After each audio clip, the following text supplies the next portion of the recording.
Hi, good evening everyone. My name is Ilito Kitionko. So, I'm making this video to talk about video games increasing motivations. And also, to level up motivation of how video games inspired achievements. Today, I want to talk about something we often associate with leisure, entertainment, and escapism, video games.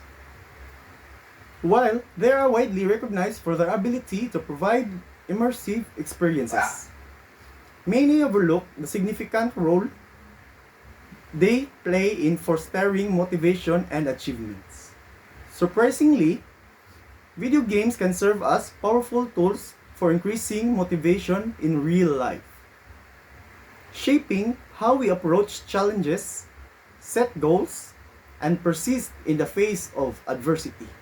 Today, I want to talk about something we often associate with leisure, entertainment, and escapism, video games.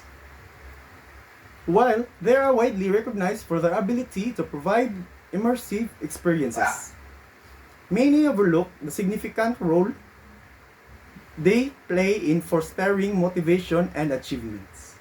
Surprisingly, video games can serve as powerful tools for increasing motivation in real life, shaping how we approach challenges, set goals, and persist in the face of adversity.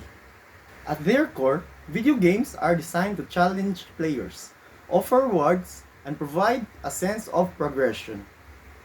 These principles mirror that motivates us in our daily lives.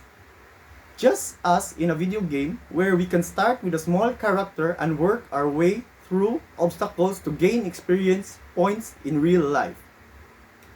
We set small goals, face challenges, and celebrate the victories that come from our efforts. Video games often present players with clear objectives, feedback, and a sense of accomplishment, which directly correlates with boosting motivation in both short and long-term endeavors.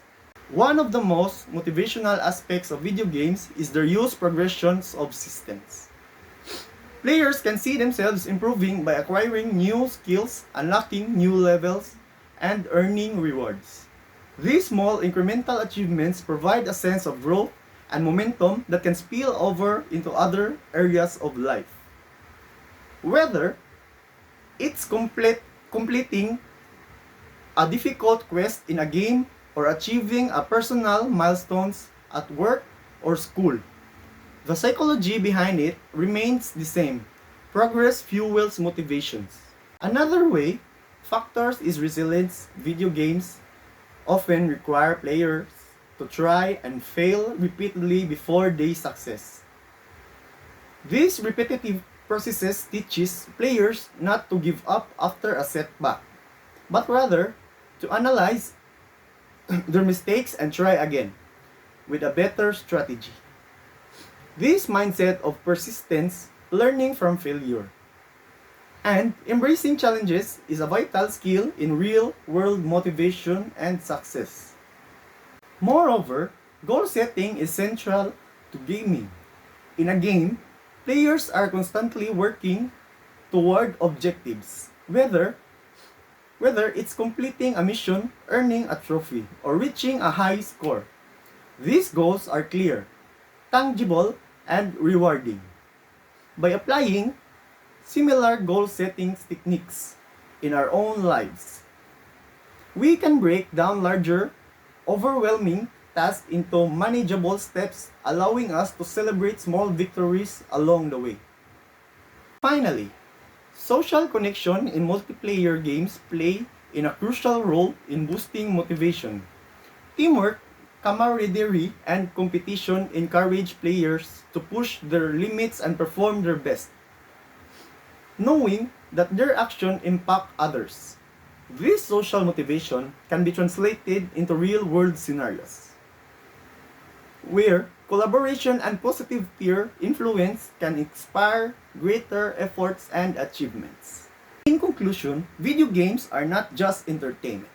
They are dynamic environments that cultivate motivation, perseverance, and personal growth by understanding the mechanics behind video games and adapting their principles in our everyday lives. We can level up our own motivation and achieve the goal we set out to accomplish. Finally, that's all my entry for my persuasive speech about video games motivational. Thank you.